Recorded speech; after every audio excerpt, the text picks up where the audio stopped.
नमस्कार आप सभी को सच के दर्पण में आप सभी का स्वागत है। समाजवादी व्यापार सभा के पदाधिकारी ने दिया जिलाधिकारी को ज्ञापन। घंटा घर पर लड़की हूँ लड़ सकती हूँ पर कांग्रेस का कार्यक्रम। सहारनपुर के शहीद निशांत शर्मा के परिजनों ने हकीकत नगर चौक पर दिया धरना। रुड़की में प्रथम महिला वॉलीबॉल प्रतियोगिता प्रारंभ। डिस्ट्रिक्ट क्रिकेट एसोसिएशन ने किया प्रेस वार्ता का आयोजन। सहारनपुर नगर में आज समाजवादी व्यापार सभा के कार्यकर्ताओं ने कलेक्ट्रेट पहुंचकर नारेबाजी करते हुए जिलाधिकारी के माध्यम से केंद्रीय वित्त मंत्री भारत सरकार को एक ज्ञापन भेजा, जिसमें व्यापार सभा के प्रदेश अध्यक्ष संजय गर्ग ने कहा है कि कपड़े व फुटवियर पर 1 जनवरी 2022 से जीएसटी बढ़ाने व ईंट पर भी जीएसटी बढ़ाने के भाजपा सरकार के निर्णय का समाजवादी व्यापार सभा उत्तर प्रदेश विरोध करती है। जिसमें संजय गर्ग ने कहा है कि नोटबंदी, जीएसटी, लॉकडाउन से पहले ही व्यापारी बर्बाद हो चुके हैं। व्यापारी विरोधी नीतियों से जन्मी परिस्थितियों की वजह से व्यापारी आत्महत्या तक के लिए मजबूर हुए हैं। जिसमें आज समाजवादी पार्टी व्यापार सभा के लोगों ने कपड़े, फुटवियर, ईंट पर जीएसटी बढ़ाने के विरोध में प्रदर्शन करते हुए ज्ञापन सौंपा। समाजवादी व्यापार सभा की तरफ से पूरे उत्तर प्रदेश में ये ज्ञापन दिया जा रहा है कि जीएसटी काउंसिल के निर्देश पे जो नया परिवर्तन हुआ है, जिसमें कपड़े पर, हौजरी पर और फुटवियर पर जो जीएसटी है वो 5% से बढ़ाकर उसे 12% के स्लैब में लाने का निर्देश दिया गया है। 12% पर आते ही आम आदमी के लिए जीना हराम हो जाएगा। पहले ही महंगाई चरम सीमा पर है और 12% के टैक्स के बाद आम कपड़े पर भी टैक्स और कपड़ा और जो हौजरी और फुटवियर जो आम आदमी के इस्तेमाल में आने वाली वस्तुएं हैं, जिन पर मिनिमम स्लैब पर जिस पर होना चाहिए था, और उसी बात को दिमाग में रखते हुए कपड़े पर आज तक कभी कोई टैक्स नहीं लगा, केवल जीएसटी आने के बाद टैक्स लगा और जीएसटी में उसे 5% की कैटेगरी में रखा गया। अब 5% से बढ़ाकर इसे 12% करना, इससे आम आदमी का सर्दी के इन आम दिनों में निश्चित रूप से जीना मुहाल होगा और कपड़ा भी महंगाई की तरफ जाएगा। इसी तरह नंगे पैर चलने वाले वो तमाम लोग जो सस्ती चप्पल और जूते पहनते हैं ठंड के दिनों में, उनके लिए भी एक नई आफत इस सरकार ने देने का काम किया है। इसकी संवेदनहीनता को देखते हुए हमारी ये मांग है कि इस निर्णय पर पुनर्विचार होना चाहिए और ये दोबारा पुराने ही स्लैब पर वापस आनी चाहिए। सहारनपुर नगर में आज महानगर कांग्रेस कमेटी द्वारा महिला शक्ति यात्रा निकाली गई, जिसमें महानगर अध्यक्ष वरुण शर्मा ने बताया कि उत्तर प्रदेश प्रभारी प्रियंका गांधी के आदेश अनुसार उत्तर प्रदेश में महिला शक्ति यात्रा लड़की हूँ लड़ सकती हूँ के नारे के साथ हर जिले में हर विधानसभा पर यह यात्रा निकाली जा रही है।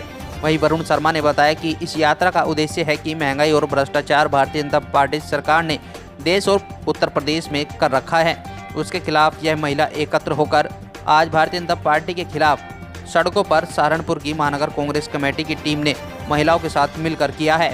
उत्तर प्रदेश की प्रभारी राष्ट्रीय महासचिव श्रीमती प्रियंका गांधी, हमारे प्रदेश के अध्यक्ष विधायक आदरणीय अजय कुमार लल्लू जी और हमारी सीएलपी लीडर आराधना मोहना मिश्रा जी के निर्देश पर पूरे उत्तर प्रदेश में महिला शक्ति यात्रा, दीदी का स्लोगन है लड़की हूँ लड़ सकती हूँ के नारे के साथ हर जिले में हर विधानसभा पर ये यात्रा निकाली जा रही है।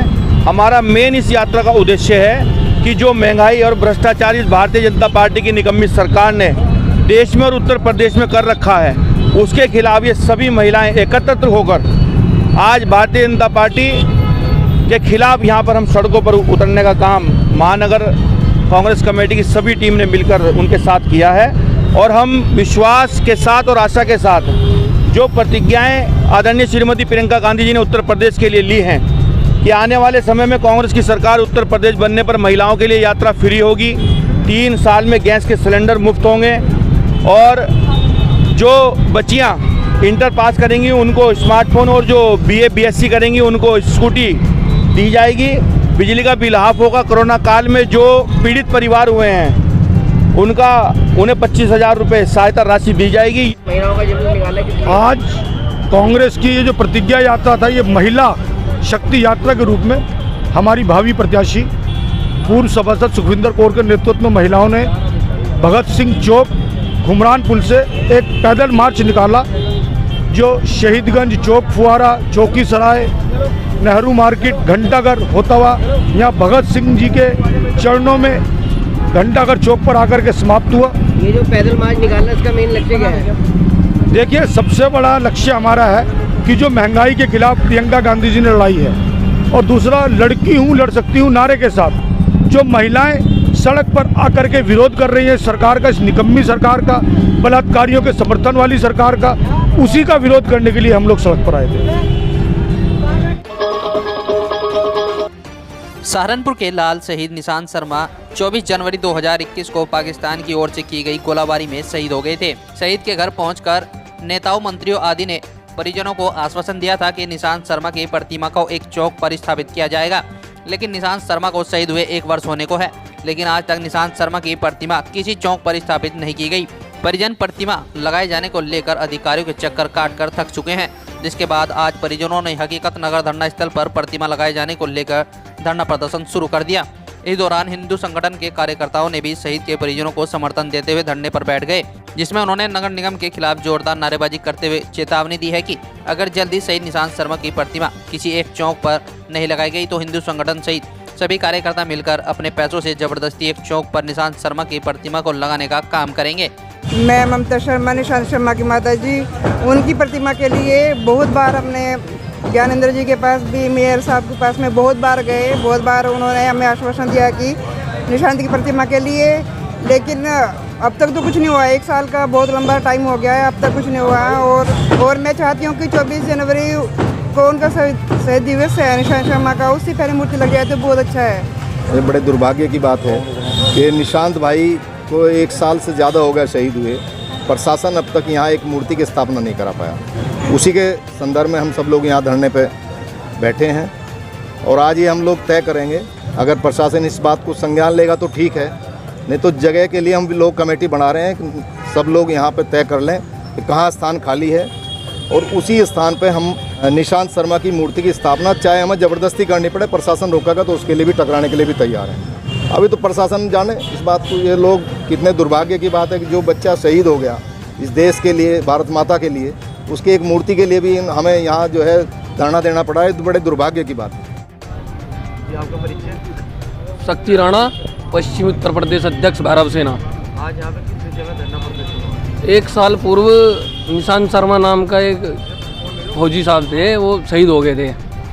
ठीक है, तो शासन ने आश्वासन दिया था कि उनके सम्मान में प्रतिमा लगवाएंगे।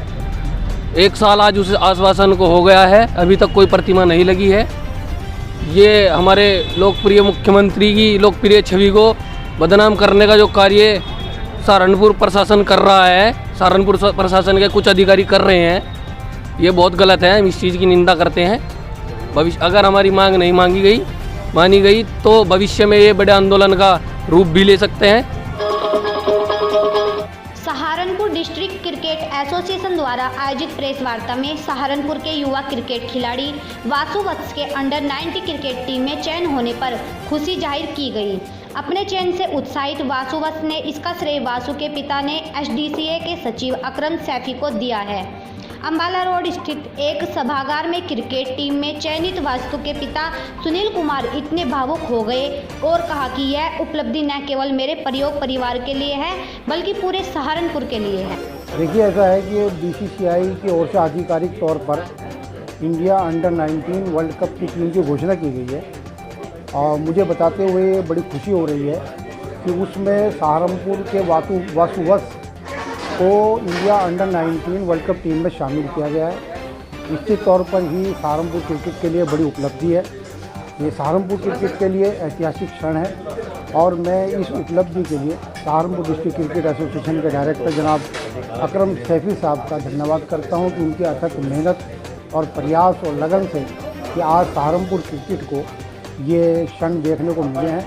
निश्चित तौर पर ही वासु वत्स के सिलेक्शन से सहारनपुर में क्रिकेट खिलाड़ियों को आगे बढ़ने की प्रेरणा मिलेगी और सहारनपुर में और बेहतर माहौल क्रिकेट का बनाने में सहारनपुर डिस्ट्रिक्ट क्रिकेट एसोसिएशन को मदद मिलेगी। मैं सहारनपुर डिस्ट्रिक्ट क्रिकेट एसोसिएशन की ओर से समस्त जनपद वासियों को, उनके वासु वत्स के परिवार को और सभी क्रिकेट प्रेमियों को दिल की गहराइयों से धन्यवाद करता हूँ और उनको बधाई देता हूँ। पिरान कलियर विधानसभा क्षेत्र में पहली बार बेटियों के सम्मान में एक वॉलीबॉल मैच का आयोजन किया जा रहा है। उक्त जानकारी इंजीनियर शादाब ने प्रेस वार्ता के दौरान दी। उन्होंने यह भी बताया कि प्रथम वॉलीबॉल प्रतियोगिता का शुभारंभ 21 व 22 दिसंबर को रुड़की कॉलेज ऑफ इंजीनियरिंग में आयोजित किया जाएगा। हमारी संवाददाता सीमा की रिपोर्ट रुड़की से। अस्सलाम वालेकुम, नमस्कार साथियों। मैं आपको बड़े हर्षोल्लास के साथ एक बात बताना चाहता हूँ। हमारे क्षेत्र के लिए बहुत खुशी की बात है कि पहली बार पीरान कलियर विधानसभा के अंदर बेटियों के सम्मान में हमने एक प्रथम महिला वॉलीबॉल लीग का आयोजन किया है, जो कि 21 और 22 तारीख को सुबह 11 बजे से आयोजन होगा। रुड़की कॉलेज ऑफ इंजीनियरिंग स्थान है इस प्रोग्राम का। सिर्फ ये प्रोग्राम इसलिए कराया जा रहा है जिससे कि जो हमारी बहनें हैं वो खेलकूद में आगे आएँ और जो उनके पेरेंट्स हैं वो उनको सहयोग करें, क्योंकि बेटी बचाओ बेटी पढ़ाओ, इसके बाद है बेटियों को आगे आने दो। क्योंकि हम लोग बेटियों के सम्मान की बातें तो करते हैं मगर बेटियों के लिए करना कुछ नहीं चाहते हैं। तो एक छोटी सी शुरुआत की है हमने पीरान कलियर विधानसभा के अंदर। मेरा सभी युवा साथियों से, सभी बहनों से निवेदन है, इस प्रोग्राम में ज़्यादा से ज़्यादा अपना योगदान दें और समर्थन दें और इस प्रोग्राम को सक्सेस करें। नमस्कार, धन्यवाद, जय उत्तराखंड।